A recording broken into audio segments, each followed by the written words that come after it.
Hello, welcome to the Neuroscience of Trust. This webinar is a part of the New Paradigm Leadership Educational Series. My name is Dr. Robin Short, and I am the President and CEO of Workplace Peace Institute. I'd like to introduce a little bit about myself just to support you in understanding the lens that I come to this work through. I work as an organization systems design consultant. That means I work with organizations to really understand how their company is working from a systems perspective and support them in designing that system to ensure that it's functioning in such a way that's producing the outcomes they desire. In that work, I also serve as a leadership development trainer and a leadership coach. And I also work as a mediator and peace builder. I'm really passionate about supporting individuals and organizations in creating conflict competent workplaces. I work as a diversity, equity, inclusion, and belonging consultant. And ultimately, I hope that all of the work that I do supports the individuals inside of our workplaces to really be able to actualize their human potential. Here at the Workplace Peace Institute, we also have a Leadership Academy.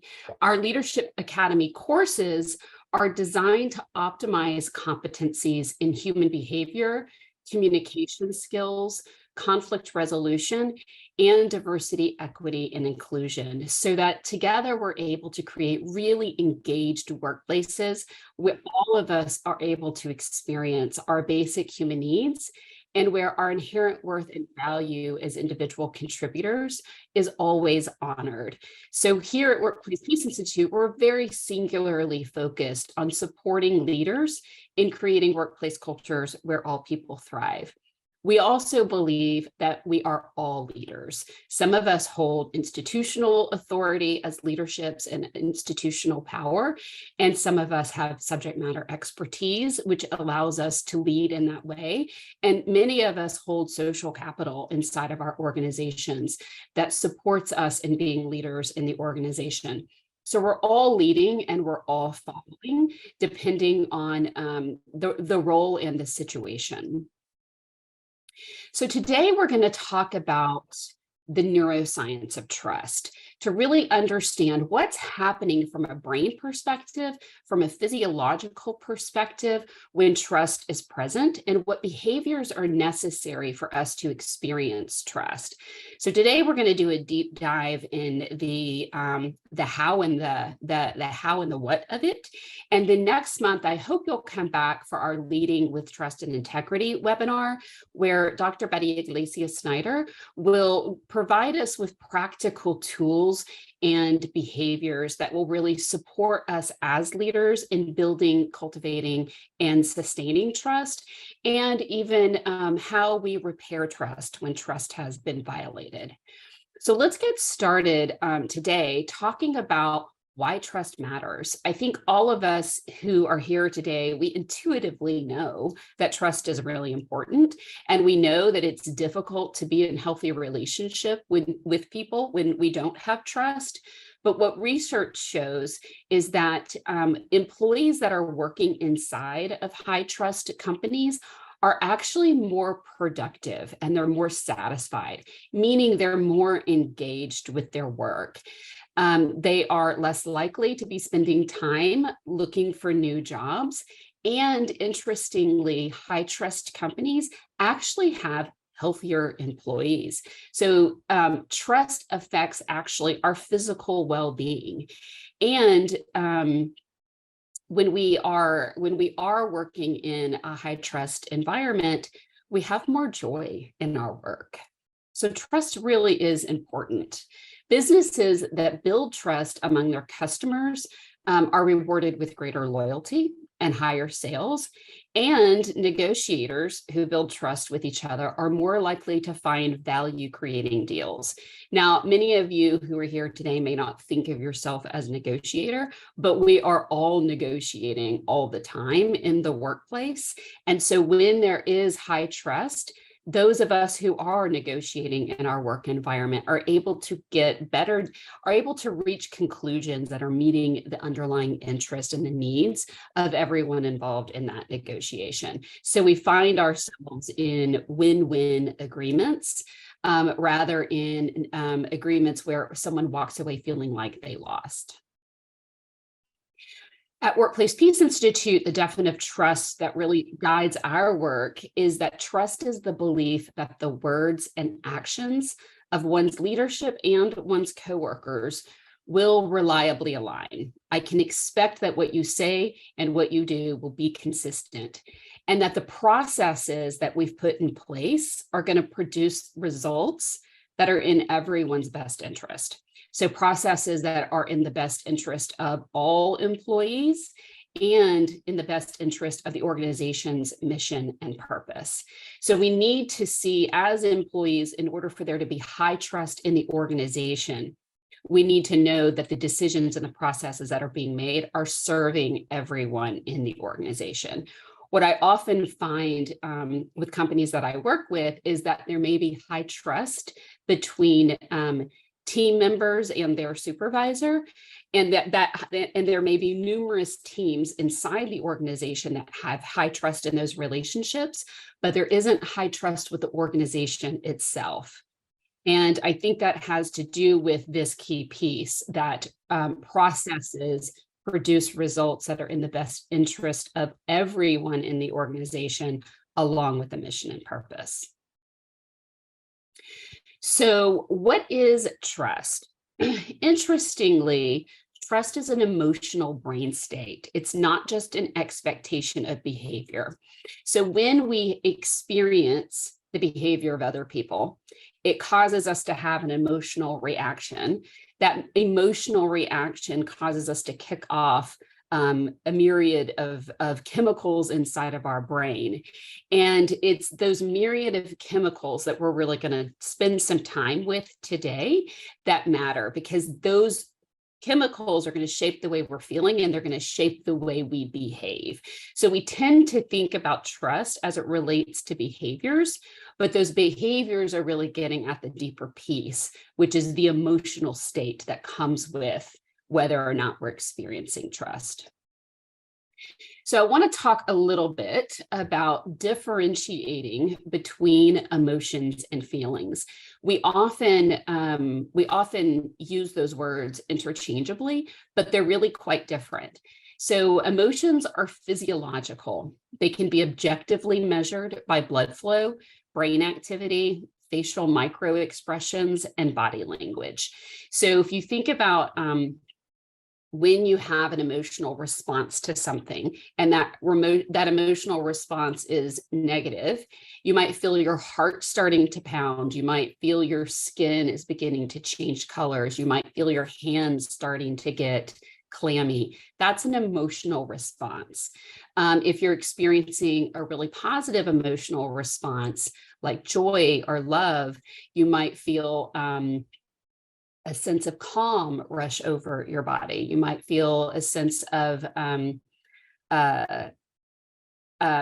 enthusiasm kind of rushing through your body. So emotions are physiological. There's a core set of emotions that we're going to talk about in a minute that are universal. And then feelings are how we experience our emotions. And these are based off of memories, associations, and reactions that we have with that particular emotions. Feelings are subjective, and they're influenced by personal experiences, beliefs, personal temperament, and memories. So why I think this is an important differentiation is that while we have the same core emotions as humans, we're going to express those emotions really differently. And the expression of those emotions can be where we sometimes get into conflict with one another, because the way that I express anger might look very, very different than how another person expresses anger. And it can be confusing for us to realize that we're experiencing the same emotion. Oftentimes in the workplace, we've been told to leave our emotions at the door, to not take things seriously, that we should not express big emotions. And some of us feel really uncomfortable around big emotions or emotions in general. And what I really want you to begin to think about is that emotions are simply a compass. They are providing information, causing us to look in a particular direction. And emotions are showing up to let us know if needs are being met, if our core basic human needs are being met.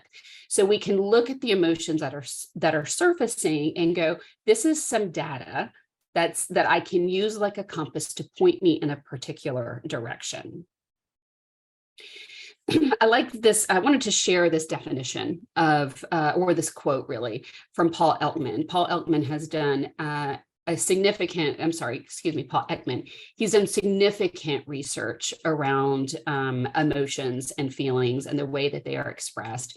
And he says emotions are a process, a particular kind of automatic appraisal influenced by our evolutionary and personal past. So our collective past and our personal past, in which we sense that something important to our welfare is occurring, and a set of psychological changes and emotional behaviors begin to deal with the situation. And Paul Ekman has, through his research, come up with 7, I believe, universal facial expressions. These are the way that our faces are going to express emotions, kind of no matter where in the world you live. And those universal facial expressions are associated with fear, with sadness, with anger, with disgust, and with enjoyment. There's a lot of dialogue around in the psychology community about how many core emotions really exist, meaning how many emotions are there that are really truly physiological. And that core list ranges from 5 to really 27. The core list that really guides my work is love, joy, happiness, and surprise. And I really see joy and happiness sort of living under love as this foundational or primary emotion that joy and happiness kind of live up to. We can be surprised in a really joyful way, and we can be surprised in a really fearful way. So fear is one of our other really strong emotions that I think anger, sadness, and disgust live up to. So I use that differentiation because I think that love should be the primary core emotion that we are using as our guidepost, as our compass in the workplace, in our work around cultivating and building trust. And we know that when love is present, there's joy and happiness that's surfacing with that, oftentimes, not always. And when fear is present, so when I see someone who's angry, when I see someone experiencing disgust and sadness, I begin to think about this compass. What fear-based experience might be associated with those two things? So I offer this to you for you to begin to use these emotions as data points for the behavior that you see that may be surfacing in your organization, especially in the context of building trust. So if you've come to previous webinars, you've seen this framework before, and I honestly think that it's a framework that you can't see too many times. It's a framework that I come back to all the time in my personal life, and it's really core to really understanding all of the various facets and elements of understanding human behavior. So I want to talk about dignity and basic human needs. I believe that our most core, our most basic human need is our ability to experience dignity. And dignity is our inherent worth and value. So in all interactions and in all aspects of life, at the very core, I'm continuously seeking, how am I experiencing my worth and value as a human being? I know that when I experience something that is causing me to be emotionally triggered, And sometimes that emotional trigger doesn't seem, it seems bigger than what the experience is. I was having a conversation with my husband a couple of days ago about a situation. I said, every time we talk about this organization that we are connected to, I feel triggered. And so I immediately went to this framework and I thought, what dignity needs aren't being met in this relationship with this organization? And my ability to name that is always very helpful because it deepens my understanding of what the needs are that I have and what I need to be asking for in my relationship to that organization or my relationship to any particular individual.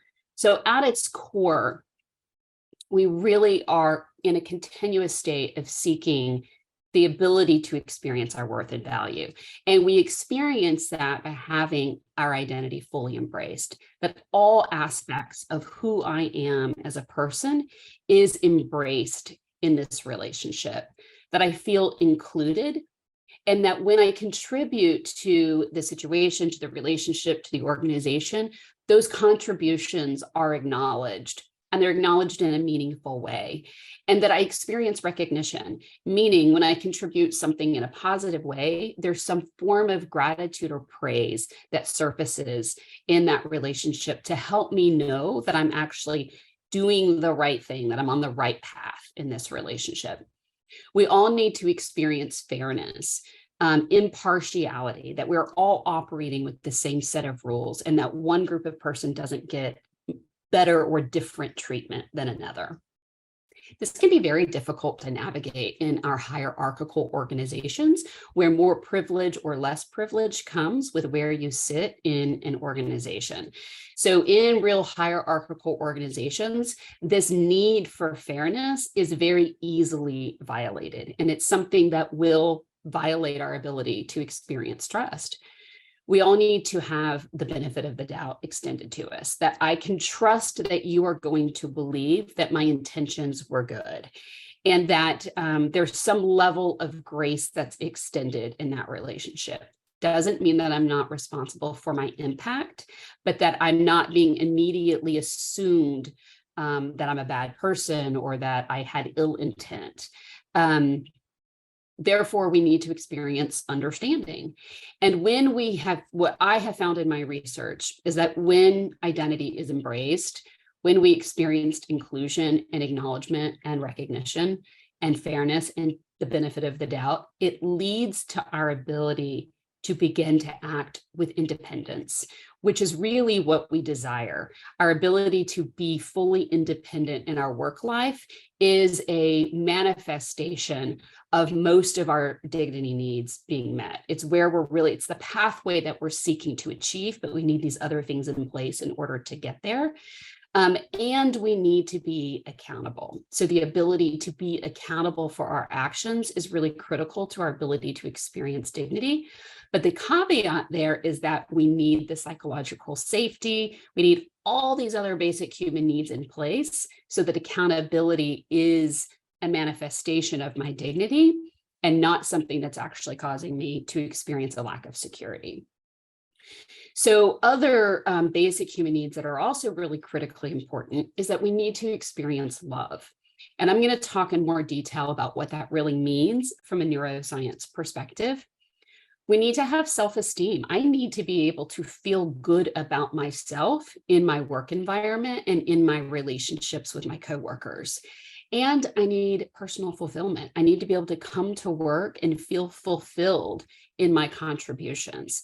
So my tasks need to be associated with my identity, and that personal fulfillment is associated with the acknowledgement and the recognition that comes with my contributions. We need justice in the workplace. So justice exists when we have access to the resources necessary to achieve my potential. So we're seeking to be able to have our potential achieved in the workplace, but there's resources that come with that make that a possibility. We need physical and psychological safety. So I need to be able to contribute in such a way where I have no concern about retribution or any fear of humiliation. I can raise my hand, make my contribution, and know that even if it's not the best idea, I won't be shamed for the idea. And I need to experience belonging. We all need to have the experience of co-creating community with one another. So belonging really takes inclusion to a new level. When we experience belonging, we're co-creators in community. And that community piece is really, really critical. As humans, we all have these basic human needs. We cannot experience the basic human need of belonging without the container of community. So we need to be in relationship with one another in order to experience this need for belonging. And we need to be able to trust each other in order to be in that safe community. We all need to have freedom. We need to have participation. And very importantly, we need to experience cultural security in our workplaces. So I'm going to move on from here, but I want you to hold this with you because it's going to be really critical to beginning to understand the neuroscience of trust. So let's take a look at this. This is a representation of our brain. And there's three key areas that I want to talk about that are particularly important as it relates to our ability to experience trust. One is the amygdala. The amygdala is the oldest area of the brain, and it's what I think of as the protector. The amygdala is the bouncer at the door of the club, letting people in or kicking people out. And then we have the hypothalamus, and this is really the epicenter of connection. And then we have the frontal lobe, and the frontal lobe is the area of the brain where we do critical thinking, problem solving, et cetera. So new research shows that what we've always known about the amygdala is that its primary function is to protect you and to keep you alive. So when there's a threat of danger, the amygdala will give cortisol and adrenaline, shove that into your body so that you have the energy and the resources to fight, to flee, or to freeze. So it's keeping you safe by actually giving you the resources to respond to danger. And it does it almost instantaneously. What we're learning that's new about, like new research that's surfacing around the amygdala, is that it's actually the first point of contact with stimulus from the outside world. So when new information, when we are confronting new information, sort of the first place it stops by on its journey into the brain is the amygdala. And the amygdala makes the determination of whether we're safe or not. Interestingly, in a split second, the amygdala doesn't recognize the difference between a physical threat and a psychological threat. So anytime we have a violation of any one of those basic human needs that I just spent time sharing with you, our amygdala says you're not safe, and it gives you the chemicals to fight, flee, or freeze. That's really critical when we think about the behaviors associated with trust. Am I behaving in such a way that instantaneously you're going to perceive me as a threat? Or am I behaving in such a way where instantaneously the bouncer at the door says you can come into the nightclub? That's really critical because it's the difference between building sustaining trust and having to repair trust, which is much, much more difficult. The area of the brain that helps us to connect is called the hypothalamus. And if you've heard anyone talk much about neuroscience, you've maybe heard that the brain is wired for connection. And that wiring for connection is really a core function of the hypothalamus. This is where the oxytocin, this is where the hormone oxytocin is produced. And oxytocin supports us in building bonds with one another. It's where we build connections, bonding, and it is the birthplace of trust.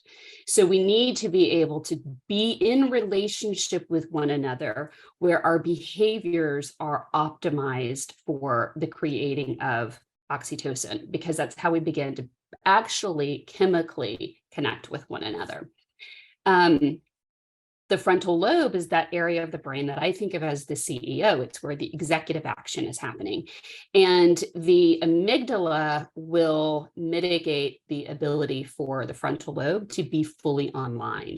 So when you get into a situation where you feel a violation of your dignity and you're getting really triggered and you're kind of going into fight or flight mode, you can't come up with the right thing to say. And later you think to yourself, man, I wish I had said X, Y, and Z. You couldn't think of it because the amygdala activity actually shuts down the frontal lobe.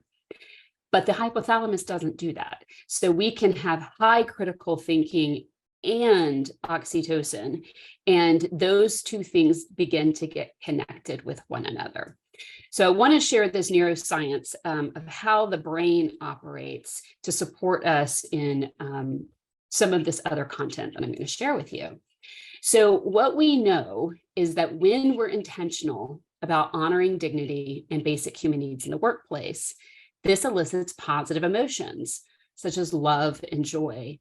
And it leads us to have feelings of happiness, contentment, and motivation. And that's a really critical piece of trust. So I talked about love as a basic human need. And it's something that I talk a lot about with my clients and in educational settings is how critically important it is that we begin to really embrace the idea of love in the workplace. And love is much more than romance. Love is actually a chemical action. So what I'm sharing with you comes from some of the research conducted by a neuroscientist by the name of Barbara Fredrickson and her book, Love 2.0. And what she found in her research is that love is the momentary upwelling of three tightly woven events. First, it's the sharing of one or more positive emotions. So like real emotions, those physiological ones between you and another person. Second, it's the synchrony between you and that other person's biochemistry and behaviors. So that beginning to have the experience of being emotionally connected. And then third, it's a reflected motive to invest in each other's well-being that brings mutual care. So love is actually a momentary upwelling of these three things that leads to a bonded and connected relationship. So it's a chemical action that leads to bonding and connecting. So you can see that it's really critical that we actually have love in the workplace. And that as leaders and teammates, we're being really conscious about how our behaviors are actually optimizing this experience. If love is too big of a word to really hold for you in your current work environment, Barbara Fredrickson offers a reframe of positivity resonance. So you could say positivity resonance is the momentary upwelling of these three things. But I think that as humans, we need to really demystify the idea of love because it is a basic human need. So let's take a look at what this looks like as a framework. So this is really your neuroscience of trust framework. And this is being recorded and I will share this with you. I want you to really keep this framework in front of you. So you might want to print out this slide or take a screenshot of it so that this framework stays with you as a guide for future behavior. So the neuroscience of trust is the sharing of a positive emotion. How do we get to that positive emotion? Well, we lead with behaviors that ensure dignity is being met, that the inherent worth and value of all those people who need to be in trusting relationship with me is being honored through my behavior, that I'm very conscientious in every single thing that I do, that I am holding space for a person's basic human needs to be met. So when we have the experience of our basic human needs being met, we have a positive emotion. We have a biological response in terms of that emotion that is positive. When that positive emotion happens, the brain is so brilliant, an actual burst of oxytocin happens in our body. So we have our basic human need be met. We have this positive emotion, and the brain intuitively says, you're going to need some chemicals here to support you in beginning the experience of bonding with this person. That burst of oxytocin activates our ability to actually have a syncing of our biochemistry. And I'm going to talk more about that in a minute. But that syncing of biochemistry causes another burst of oxytocin. And that burst of oxytocin causes us to want to invest in the well-being of another person. When this becomes cyclical, and when this is happening consistently, we begin to recognize this is a trusting relationship. So if we go back to trust as an emotional brain state, this is the brain state where trust is beginning to happen. And we have these ongoing experiences of positive connection.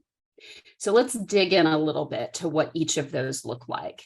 So we talked about the importance of honoring basic human needs so that we have the positive emotion, so that that burst of oxytocin happens. And then the next stage of that framework is the synchrony between you and the other person's biochemistry. So what is that really?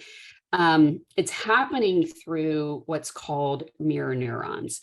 So neurons are these little things in our brain that carry information.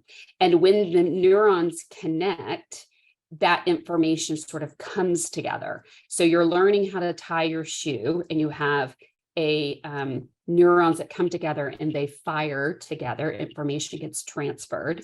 You do that often enough, and a neural pathway is created, and you no longer have to think about it. So those mirror neurons are helping you, those neurons are helping you to build pathways so that behavior becomes automatic. A mirror neuron is this amazing thing that fires both when a person acts and when a person observes that same action performed by another. So the neuron mirrors the behavior of the other person as though the observer were itself acting. So the easiest way to think about a mirror neuron is yawning. When I yawn, you yawn, that's mirror neurons happening.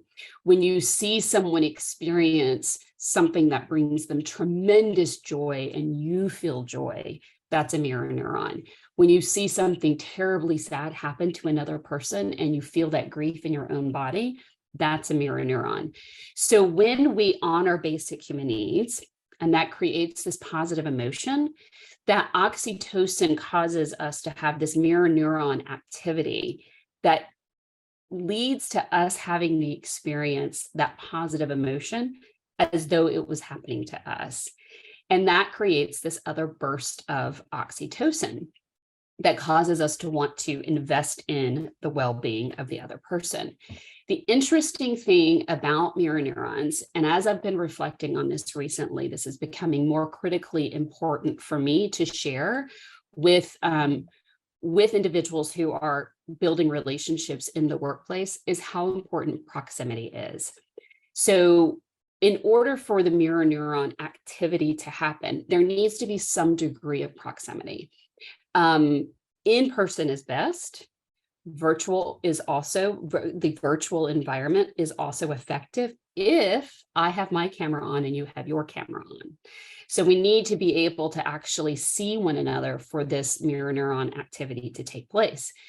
What's interesting is that through technology, we have begun to communicate more and more without proximity. So we're communicating via text, via Slack, via Teams, asynchronously on documents, and we're spending less time with each other where we actually have opportunity for mirror neurons to take place. That is biologically, we are having less trust with one another because we have less proximity and therefore less opportunities for the biosyncing. So it's really critical that we are intentional about creating opportunities for real face time. Now, I'm an advocate of hybrid work life, and I'm an advocate of the freedom that comes with our ability to do our job. So I'm going to ask that this doesn't get weaponized as a reason to bring people back into the office, but rather as something from a design perspective of how you're going to be in a relationship with one another and how you will design your work life so that there are opportunities for proximity. So some ways that we can do that to increase oxytocin is giving people your complete attention, actually making eye contact. So this act of making eye contact is one way of generating oxytocin if that eye contact is done in a pro-social way. It's also a way to intimidate people.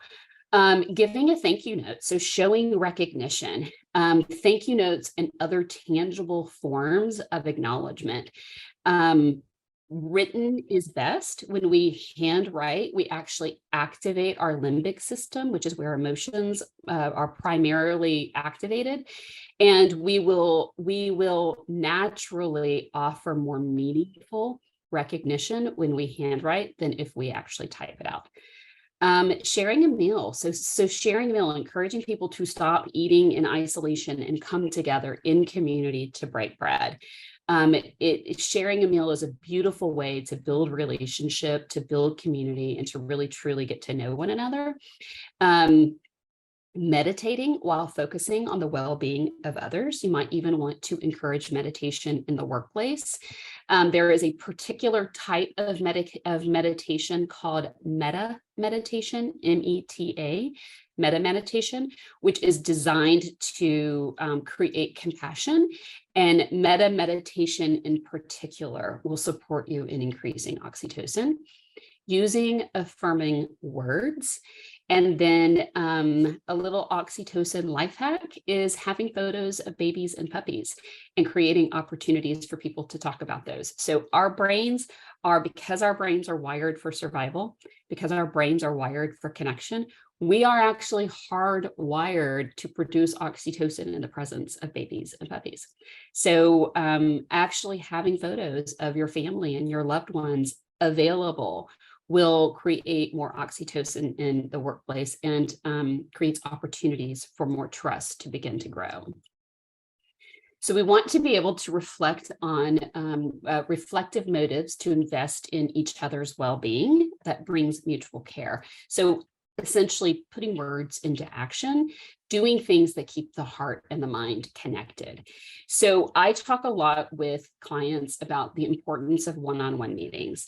And one-on-one meetings should not be designed exclusively for task delegation and reporting back on how effectively those tasks have been completed, but rather as opportunities to really build relationship.